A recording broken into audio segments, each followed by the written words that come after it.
Hello my dear friends and students. इस video में हम देखने जा रहे हैं भारतीय वायुसेना के सबसे खतरनाक विमानों के बारे में। और साथ साथ इसमें हम ये भी देखेंगे कि भारतीय वायुसेना के बारे में जानकारी। भारतीय वायुसेना का गठन कब हुआ था, पहले इसका नाम क्या था, आज़ादी के बाद इसका नाम क्या हुआ, सब पूरी जानकारी जो है इस वीडियो में हम देखेंगे। और देखो आखिर रॉयल इंडियन एयरफोर्स क्या है, इसके बारे में अभी हम देखेंगे। तो चलो देरी न करते वीडियो को शुरू करते हैं। भारतीय वायुसेना के सबसे खतरनाक जहाज और इंडियन एयरफोर्स के बारे में थोड़ा जानकारी, ठीक है। तो चलो शुरू करते हैं। तो चलो देखो भारतीय वायुसेना के बारे में देखते हैं पहले इंडियन एयरफोर्स। तो देखो भारतीय वायुसेना की स्थापना 8 अक्टूबर 1932 में ब्रिटिश साम्राज्य की सहायक वायुसेना के रूप में हुई थी, ठीक है। तो देखो 8 अक्टूबर 1932 यानी कि आज़ादी से पहले की बात हो रही है। और उस टाइम पे भारत जो है अंग्रेजों के अधीन था, ठीक है, ब्रिटिश के अधीन था, ठीक है। तो उस टाइम जो है भारतीय वायुसेना का गठन हुआ था। तो देखो भारतीय वायुसेना की स्थापना 8 अक्टूबर 1932 में ब्रिटिश साम्राज्य की सहायक वायुसेना के रूप में हुई थी, ठीक है। अब देखो आज़ादी से पहले इसका क्या नाम था। आज़ादी से पहले इसका नाम रॉयल इंडियन एयरफोर्स था, ठीक है। और आज़ादी के बाद इसका नाम चेंज होकर के इंडियन एयरफोर्स पड़ गया था, ठीक है। तो आज़ादी से पहले इसका नाम रॉयल इंडियन एयरफोर्स था। इसका मुख्यालय कहाँ है, इसका मुख्यालय जो है नई दिल्ली में है। इंडियन एयरफोर्स का मुख्यालय कहाँ है, भारतीय वायुसेना का मुख्यालय नई दिल्ली में है। भारत के राष्ट्रपति भारतीय वायुसेना के कमांडर इन चीफ होते हैं, ठीक है। तो जो भारत के राष्ट्रपति होते हैं वो भारतीय वायुसेना के कमांडर इन चीफ होते हैं, ठीक है। तो देखो एक बात समझो, कमांडर इन चीफ जो वायुसेना के होते हैं वो भारत के राष्ट्रपति होते हैं, इंडिया के राष्ट्रपति होते हैं। अब देखो वायुसेना अध्यक्ष एयर चीफ मार्शल होते हैं, ठीक है। जो वायुसेना के अध्यक्ष होते हैं उनको हम एयर चीफ मार्शल कहते हैं, ठीक है। और वायुसेना का नेतृत्व करते हैं। जो वायुसेना के अध्यक्ष या फिर एयर चीफ मार्शल जो होते हैं वो वायुसेना का नेतृत्व करते हैं। और हाल ही में एयर चीफ मार्शल यानी कि वायुसेना के अध्यक्ष कौन है, ये हमारे अमरप्रीत सिंह, ठीक है। हाल ही में बने हैं ये, ठीक है, कुछ दिनों पहले ही बने हैं ये air chief marshal Amarpreet Singh. अब देखो भारतीय वायुसेना भारतीय वायुसेना दुनिया की चौथी सबसे बड़ी वायुसेना है, ठीक है। भारत की जो वायुसेना है तो दुनिया में चौथे नंबर पर आती है। दुनिया की चौथी सबसे बड़ी वायुसेना भारत की वायुसेना है। तो वायुसेना के बारे में देखो थोड़ा सा जानकारी आपको होनी जरूरी है, ठीक है। तो अब इसमें थोड़ा सा आगे जानकारी देखते हैं हम। इसकी आपको जानकारी इतना पता चल गया होगा कि पहले इसका नाम आज रॉयल एयरफोर्स था, इसका मुख्यालय दिल्ली है, ठीक है। इसके जो कमांडर इन चीफ होते हैं वो राष्ट्रपति होते हैं, ठीक है। वायुसेना के अध्यक्ष जो होते हैं वो एयर चीफ मार्शल होते हैं। और हाल ही में कौन है, हमारे अमरप्रीत सिंह है। और ये दुनिया की सबसे बड़ी चौथी वायुसेना है। भारत की वायुसेना दुनिया की चौथी सबसे बड़ी वायुसेना है। और इसका गठन कब हुआ था, इसका गठन 8 अक्टूबर 1932 में हुआ था। इतना याद रखो, उस टाइम पे जो भारत जो है ब्रिटिश के अधीन था। अब जो है इसमें आगे देखते हैं जानकारी थोड़ा सा। तो देखो अमरप्रीत सिंह जो वायुसेना के एयर चीफ मार्शल हैं इनके बारे में बताया गया है थोड़ा सा। तो देखो भारतीय वायुसेना के नए, ये देखो टेढ़ी लाइन बनी है, भारतीय वायुसेना के नए एयर चीफ मार्शल जो है अमरप्रीत सिंह हैं, ठीक है। जो हाल ही में बने अमरप्रीत सिंह भारतीय वायुसेना के नए चीफ एयर मार्शल हैं, यानी कि इनको हम प्रमुख भी कहते हैं, ठीक है। तो देखो तो हाल ही में बने हैं, इसको डेट देखो, उन्होंने 30 सितंबर 2024 को एयर चीफ मार्शल विवेक राम चौधरी की जगह ली है, ठीक है। इससे पहले कौन थे, हमारे विवेक राम चौधरी थे। और उनकी जगह जो है अमरप्रीत सिंह ने कब ली है, अमरप्रीत सिंह जी ने कब ली है उनकी जगह, 30 सितंबर 2024 को उनकी जगह ली है। अब देखो एयर मार्शल अमरप्रीत सिंह इससे पहले वायुसेना के उप प्रमुख थे, ठीक है। ये वायुसेना के प्रमुख बनने से पहले वायुसेना के उप प्रमुख थे। और इन्होंने किनकी जगह ली है, श्री विवेक राम चौधरी जी की इन्होंने जगह ली है। किसकी बात हो रही है, अमरप्रीत सिंह जी की बात हो रही है। और ये भारतीय वायुसेना के हाल ही में वर्तमान में एयर चीफ मार्शल हैं, ठीक है। तो देखो अब देखो एयर चीफ मार्शल को हम वायुसेना के प्रमुख भी कहते हैं। अब देखो 1950 में भारत जो गणतंत्र घोषित हुआ था, ठीक है, 26 जनवरी 1950 को जब भारत गणतंत्र घोषित हुआ था तो इसका नाम बदलकर इंडियन एयरफोर्स कर दिया गया था। इससे पहले इसका नाम क्या था, इससे पहले इसका नाम था रॉयल एयरफोर्स। जब भारत जो है ब्रिटिशों के अधीन था, अंग्रेजों के अधीन था, तो उसका नाम रॉयल इंडियन एयरफोर्स था। ये अंग्रेजों ने रखा था इसका नाम, ठीक है। तो आज़ादी के बाद 1950 में जब भारत गणतंत्र घोषित हुआ उसके बाद इसका नाम बदल करके इंडियन एयरफोर्स कर दिया गया है, ठीक है। तो देखो अब आगे देखो इसका एक आदर्श वाक्य जो इस आपने एयरफोर्स के लोगो पर भी देखा होगा, नभो स्पृशम दीप्तम, ठीक है। इसको इंग्लिश में कहते हैं touch the sky with glory, ठीक है। तो देखो नभो स्पृशम दीप्तम आदर्श वाक्य है इंडियन एयरफोर्स का, touch the sky with glory, ठीक है। Touch the sky with glory इसको इंग्लिश में कहते हैं। ये बात इंपॉर्टेंट है, इस बात को याद रखो, ठीक है। भारतीय वायुसेना का क्या है आदर्श वाक्य, क्या है हमारा, touch the sky with glory, नभो स्पृशम दीप्तम। अब ये हो गया हमारे पास वायुसेना के बारे में जानकारी। अब इसके आगे हम देखते हैं कि वायुसेना के सबसे खतरनाक विमान कौन से हैं, वायुसेना के जेट विमानों के बारे में। ठीक है, तो चलो देरी न करते हुए शुरू करते हैं वायुसेना के विमानों के बारे में। तो देखो अब है हमारे पास भारतीय वायुसेना के सबसे खतरनाक विमान। ठीक है, भारतीय वायुसेना के सबसे खतरनाक विमान कौन से, उनके बारे में हम देखते हैं। तो देखो पहला है हमारे पास Sukhoi SU-30 MKI, Sukhoi SU-30 MKI। तो इसको इस प्रकार से भी देखते हैं, सुखोई SU-30 MKI। ठीक है, तो अब देखो सुखोई SU-30 MKI भारतीय वायुसेना की रीढ़ कहलाता है। ठीक है, तो जो ये जेट विमान है ये जो भारतीय वायुसेना की रीढ़ कहलाता है। ठीक है, सुखोई SU-30 MKI, 30 MKI या फिर, तो देखो भारतीय वायुसेना के पास यह विमान 250 से अधिक संख्या में मौजूद हैं। तो जो भारत की इंडियन एयरफोर्स है उसके पास जो है ये विमान 250 से अधिक संख्या में मौजूद है, और ये जो है भारतीय वायुसेना की रीढ़ कहलाता है। ठीक है, ये जो है भारतीय वायुसेना की रीढ़ कहलाता है। किसकी बात हो रही है, सुखोई SU-30 MKI की बात हो रही है। अब आगे देखो, रूसी तकनीकी से बना यह विमान किसी भी मौसम में दिन या रात में हमला करने में सक्षम है। ठीक है, तो जो ये विमान है रूसी तकनीक से बना है ये विमान, तो और ये विमान इस प्रकार से बना है कि ये जो है किसी भी मौसम में हमला कर सकता है, या फिर दिन या फिर रात में भी ये हमला कर सकता है, और कैसा भी मौसम हो उस मौसम में ये हमला करने में सक्षम है। अब देखो इसे भारत की कंपनी हिंदुस्तान एरोनॉटिक्स लिमिटेड रूस के साथ मिलकर के बनाती हैं। ठीक है, इसे भारत की कंपनी भी बनाती है, दोनों कंपनियां जो है रूस और भारत की कंपनी मिक्स होकर के इसको बनाती हैं। तो देखो इसे भारत की कंपनी कौन सी कंपनी है, हिंदुस्तान एरोनॉटिक्स लिमिटेड जो है इस विमान को रूस के साथ मिलकर के बनाती है।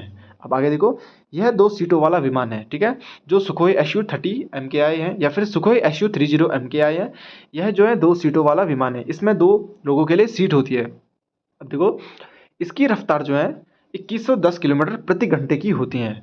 तो ये विमान जो है 2110 किलोमीटर प्रति घंटे की स्पीड से चलता है।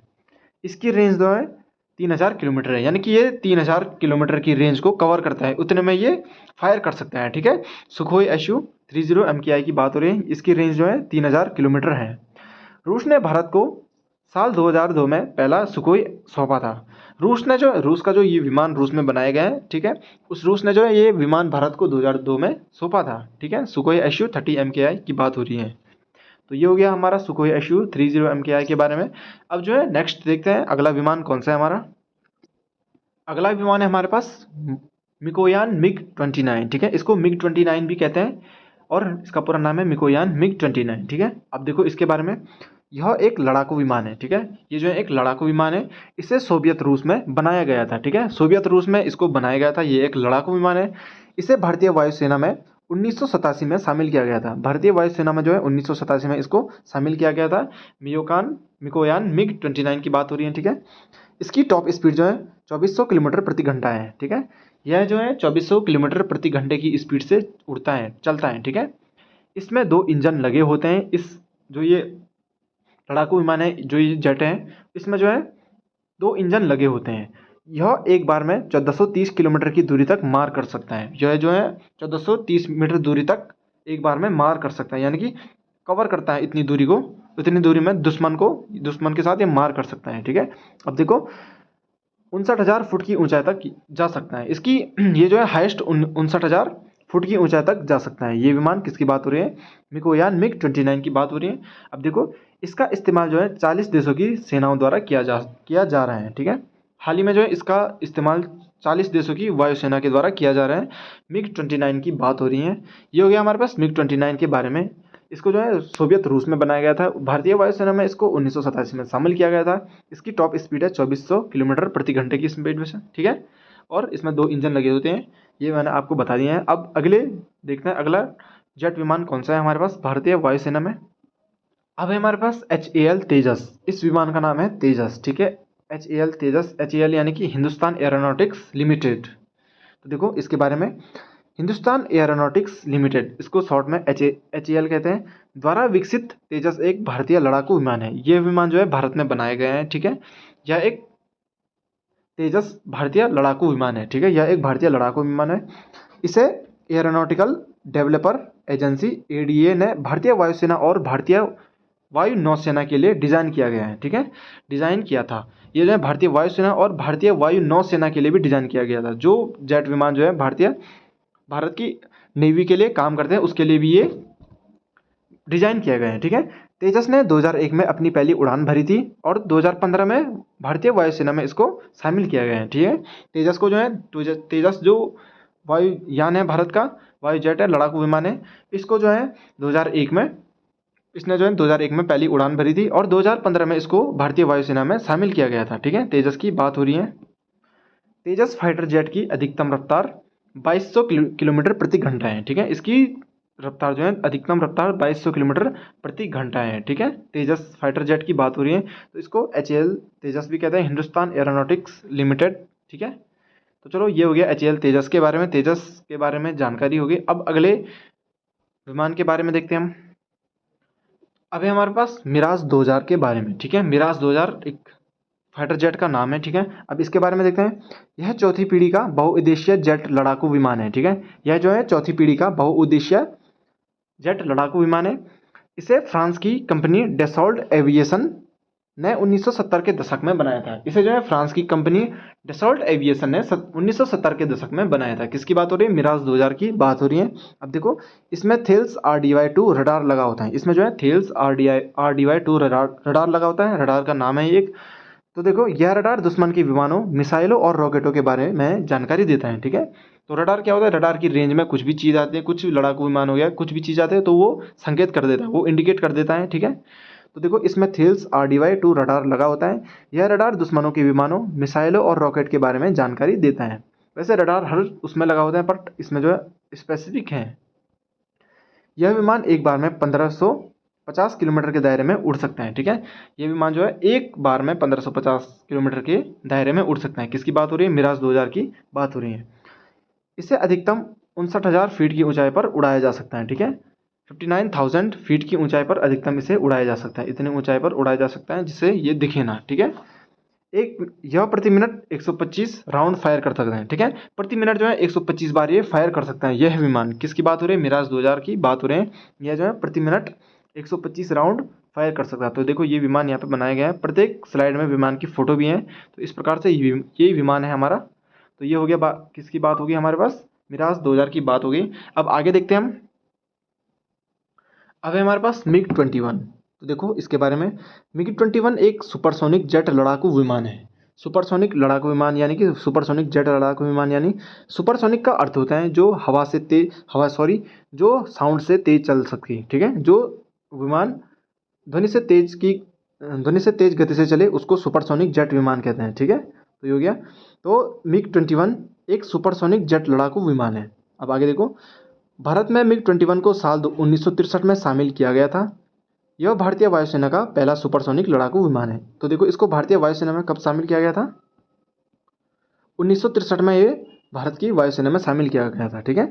यह भारत का पहला सुपरसोनिक लड़ाकू विमान है। यह जो है भारत का पहला सुपरसोनिक लड़ाकू विमान है। यह एक सिंगल इंजन, सिंगल सीटर और मल्टी लड़ाकू विमान है, ठीक है। यह एक जो है सिंगल इंजन और सिंगल सीटर मल्टी रोल लड़ाकू विमान है। सिंगल सीटर, सिंगल इंजन, ठीक है।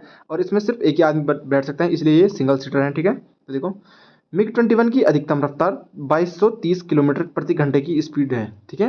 यह जो है 2230 किलोमीटर प्रति घंटे की स्पीड से चलता है। इसकी रफ्तार है ये 2230 किलोमीटर प्रति घंटा।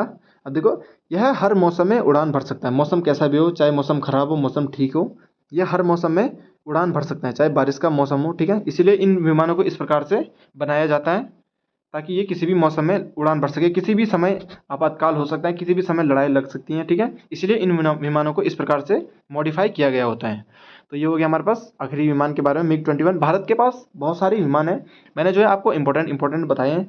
जैसे इसके बाद एक और इम्पोर्टेंट होना था ग्लोब मास्टर, उसके बारे में स्लाइड नहीं है मेरे पास अभी, ठीक है। तो वो भी एक खतरनाक विमान है, ठीक है। वो ट्रांसपोर्ट वाला विमान है एक भारत का, भारतीय वायुसेना का, ठीक है। तो चलो अगली वीडियो में हम भारतीय नौसेना के बारे में बात करेंगे, फिर इंडियन आर्मी के बारे में बात करेंगे। तो चलो अब आज के लिए इतना ही, मिलते हैं अगली वीडियो में।